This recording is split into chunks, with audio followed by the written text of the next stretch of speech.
अपने लैपटॉप की storage expand करने के लिए एक नई एसएसडी ढूंढ रहे हो, लेकिन समझ नहीं आ रहा कि कौन सी एसएसडी लेना परफेक्ट रहेगा जिससे कि परफॉर्मेंस एकदम बढ़िया मिले। तो आज के इस वीडियो में आपको बताने वाला हूँ वो सारी बेस्ट एसएसडीज जो कि आप अपने लैपटॉप के लिए ले सकते हो। और इसी वीडियो में आपको फुल एसएसडी बाइंग गाइड भी दूंगा, जिसको कि देखने के बाद आप खुद अपने लैपटॉप के लिए एक परफेक्ट एसएसडी बिल्कुल आराम से डिसाइड कर सकते हो। क्योंकि एसएसडी सिर्फ एक स्टोरेज डिवाइस नहीं है, एक अच्छी एसएसडी की वजह से आपके गेम्स में एफपीएस बढ़ सकते हैं। अगर आप वीडियो एडिटिंग करते हो तो आपकी वीडियो एडिटिंग स्मूथ हो सकती है और आपके लैपटॉप में आप जितने भी भारी काम करते हो वो सारे काम बिल्कुल स्मूथ हो सकते हैं। तो इसलिए एक अच्छी और परफेक्ट एसएसडी होना बहुत जरूरी है। तो सबसे पहले आपको ये पता होना चाहिए कि आपके लैपटॉप में जो स्लॉट है उसमें कौन सी एसएसडी लगेगी, क्योंकि एसएसडी टोटल 3 टाइप्स की आती है। पहली आती है SATA एसएसडी, सेकंड है NVMe M.2 एसएसडी और थर्ड है मिनी NVMe M.2 एसएसडी, जिसको कि small size NVMe M.2 SSD भी बोलते हैं। तो सबसे पहले जो SATA एसएसडी है वो अब आपको बहुत ही रेयरली किसी लैपटॉप में मिलेगी, खास करके जो बिल्कुल ही बजट सेगमेंट वाले लैपटॉप होते हैं जो कि अराउंड 25,000-30,000 में आते हैं, उनमें आपको SATA एसएसडी देखने को मिल सकती है।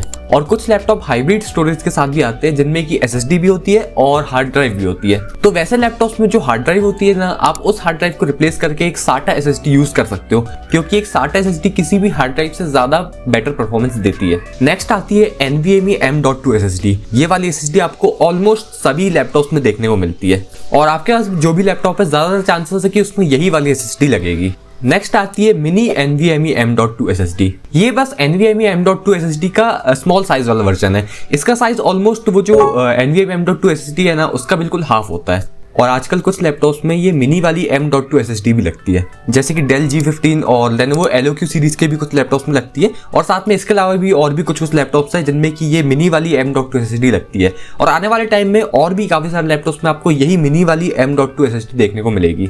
अब कुछ लैपटॉप्स में ऐसा होता है कि जो दोनों स्लॉट्स होते हैं दोनों में ही मिनी M.2 एसएसडी लगती है, और कुछ लैपटॉप्स में ऐसा होता है कि जो प्री इंस्टॉल्ड एसएसडी आती है ना वो NVMe M.2 एसएसडी रहती है, लेकिन जो सेकंड स्लॉट होता है उसमें मिनी M.2 NVMe एसएसडी लगती है। अब नेक्स्ट आपको ये पता होना चाहिए कि आपके लैपटॉप में जो ऑलरेडी इंस्टॉल्ड एसएसडी है वो कौन सी जनरेशन की है और आपका लैपटॉप कौन सी जनरेशन तक की एसएसडी सपोर्ट करता है। और इसके लिए आपको ये वाला एप्लीकेशन डाउनलोड करना है जिसका नाम है क्रिस्टल डिस्क इन्फो।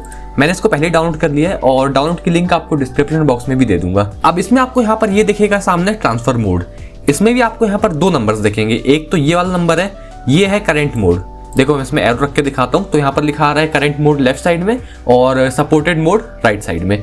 तो इसमें ये जो ये वाला नंबर है ना, ये बता रहा है कि मेरे लैपटॉप में करंटली कौन सी जनरेशन की एसएसडी लगी है। तो मेरे लैपटॉप में करंटली जनरेशन 3 की एसएसडी लगी है, तो यहाँ पर दिख रहा है। और उसके बाजू में ये जो राइट साइड वाला नंबर है ये है सपोर्टेड मोड, यानी कि यहाँ पर जो जनरेशन लिखी है वो मेरे लैपटॉप की मैक्सिमम सपोर्टेड जनरेशन है एसएसडी की। तो मेरा लैपटॉप मैक्सिमम जनरेशन 3 की एसएसडी ही सपोर्ट करता है। और जनरेशन पता करने का एक और तरीका है, और वो ये है कि आप अपने जो लैपटॉप का सीपीयू है ना उससे भी पता लगा सकते हो। जैसे कि मेरे लैपटॉप में यहाँ पर है Ryzen 7 4800H।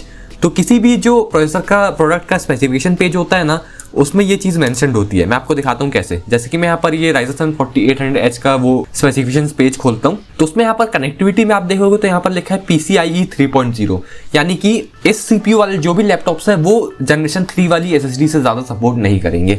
अब मैं आपको थोड़ा और एग्जाम्पल दिखाता हूँ। तो Ryzen 7 5800H, इसमें भी आप यहाँ पर देखो तो ये भी जनरेशन 3 वाली एसएसडी ही सपोर्ट करेगा। Ryzen 7 6800H का देखे तो ये देखो ये जनरेशन 4 वाली एसएसडी सपोर्ट करेगा। अब ऐसे ही मैं आपको इंटेल का भी दिखा दूं, तो यहाँ पर मैं इंटेल में आपको दिखाता हूँ i5 11500H।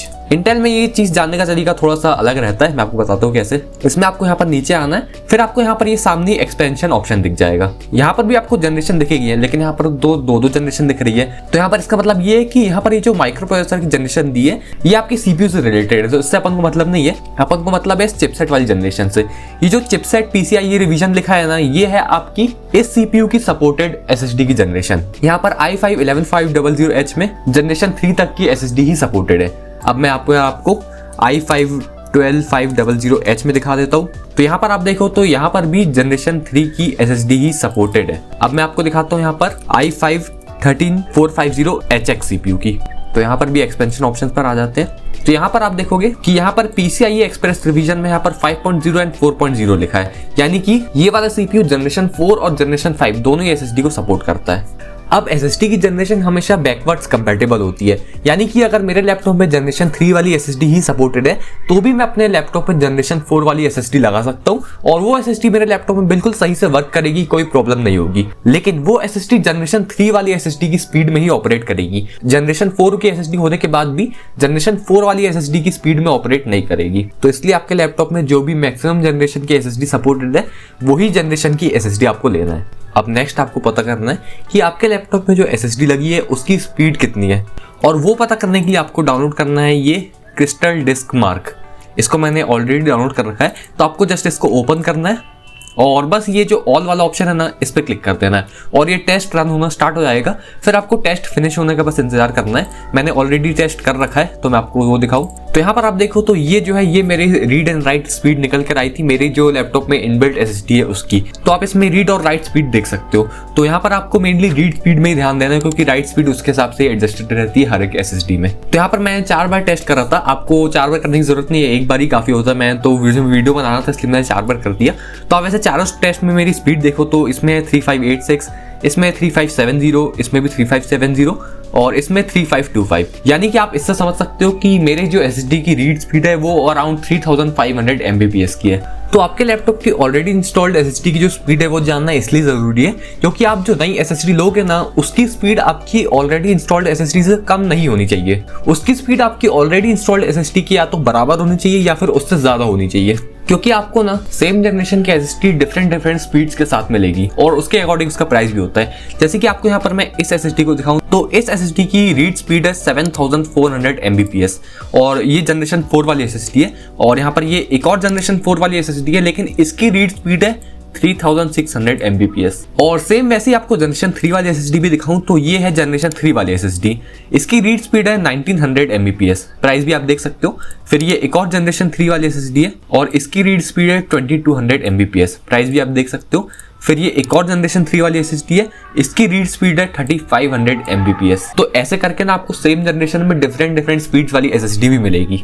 पर आपको याद रखना है कि आपकी नई SSD की स्पीड या तो आपकी पुरानी SSD के बराबर होनी चाहिए या फिर उससे ज्यादा होनी चाहिए, उससे कम नहीं होनी चाहिए। अब जब आपको ये पता चल गया कि आपको कौन से टाइप की SSD चाहिए, उस SSD की जनरेशन क्या होनी चाहिए और उस SSD की स्पीड क्या होनी चाहिए, तो अब आप आराम से देख के डिसाइड कर सकते हो कि कौन सी SSD आपके लैपटॉप के लिए बिल्कुल परफेक्ट रहेगी। क्योंकि बहुत सिंपल है, उस SSD में यही सारी चीजें होनी चाहिए।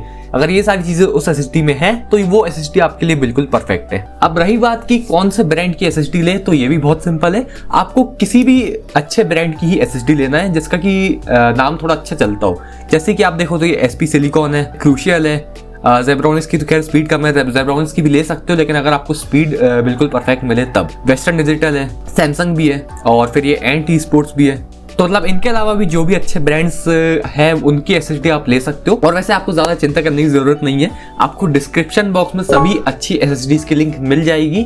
जनरेशन 4 वाली भी दे दूंगा, जनरेशन 3 वाली की भी लिंक मिल जाएगी और हाँ सभी कैपेसिटीज की SSD की लिंक दूंगा, 500 GB, 1 TB, 2 TB, 4 TB। तो आपकी जैसी भी नीड होगी आप डिस्क्रिप्शन में दी हुई SSD से चूज कर सकते हो। अब एक लास्ट क्वेश्चन ये भी है कि क्या हीट सिंक SSD में बहुत जरूरी है या बिना हीट सिंक वाली SSD भी ले सकते हैं? तो इसका जवाब ये है कि हीट सिंक SSD में अभी बहुत जरूरी नहीं है, क्योंकि सबसे पहली बात जनरेशन 3 वाली SSD में तो बिल्कुल जरूरी नहीं है और मेरे ख्याल से जनरेशन 3 वाली SSD में आपको हीट सिंक मिलेगी भी नहीं, क्योंकि जनरेशन 3 वाली SSD ज्यादा हीट होती ही नहीं है। हीट सिंक की जरूरत आपको बस जनरेशन 4 और जनरेशन 5 वाली SSD में ही होती है, और वो भी बिल्कुल एक्सट्रीम केस में, क्योंकि आपकी SSD तभी ओवर हीट होती है जब आप उसमें बहुत ही मतलब एकदम कंटिन्यूसली बिल्कुल 100% SSD को यूटिलाइज करते हुए उसमें डेटा राइट करो। जैसे कि आप कंटिन्यूसली 30 मिनट से ज्यादा तक अगर डेटा राइट करते रहोगे ना अपनी SSD में, तो उसका टेम्परेचर ज्यादा हो सकता है और वो थ्रॉटल हो सकती है। हाँ बिल्कुल आपने सही सुना, SSD भी थ्रॉटल होती है, क्योंकि SSD का जो नॉर्मल ऑपरेटिंग टेम्परेचर होता है ना वो अराउंड 40 डिग्रीज का होता है और 90 डिग्रीज के अराउंड में फिर SSD ही और 90 डिग्रीज के अराउंड में SSD थ्रॉटल करना स्टार्ट कर देती है। और जनरेशन 4 और 5 वाली SSDs इतनी फास्ट होती है कि आप उसमें कंटिन्यूसली डेटा राइट कर ही नहीं सकते हो। आप कितनी भी बड़ी फाइल उसमें राइट कर दो, कुछ मिनटों में वो फाइल उसमें पूरी ट्रांसफर हो जाएगी। क्योंकि करेंटली जैसा कि मैं देख पा रहा हूँ, एक तो ये XPG की SSD है, इसमें आपको हीट सिंक मिलती है और इसका प्राइस आप देख सकते हो। और इस सीगेट फायर कोडा का प्राइस है 7199। तो मैं आपको यही रिकमेंड करूंगा कि अगर आपका बजट अलाउ करता है तो फिर डेफिनेटली आप हीट सिंक वाली SSD ले लो, उसमें कोई प्रॉब्लम नहीं है। लेकिन अगर आपका बजट उतना नहीं हो पा रहा है तो जबरदस्ती बजट को एक्सटेंड करने की जरूरत नहीं है बस एक हीट सिंक के लिए, क्योंकि हर किसी का यूज उतना होता ही नहीं है, मैंने आपको ऑलरेडी बता दिया है। तो तब आप फिर बिना हीट सिंक वाली SSD भी ले सकते हो। तो आई होप कि आपको सारी चीजें समझ में आ गई होगी। मैंने आपको बिल्कुल इसी तरीके से समझाया है और अब आपको समझ में आ गया होगा कि अपने लैपटॉप के लिए एक परफेक्ट SSD कैसे सेलेक्ट करना है। साथ में सारी अच्छी SSDs की लिंक आपको डिस्क्रिप्शन बॉक्स में मिल जाएगी, तो आप वहां से भी अपने लिए एक परफेक्ट SSD सेलेक्ट कर सकते हो। तो आज की वीडियो में बस इतना ही रखते हैं और फिर मिलूंगा आपसे ऐसी किसी और वीडियो में। तब तक के वीडियो को लाइक करें, शेयर करें और चैनल को सब्सक्राइब जरूर करें।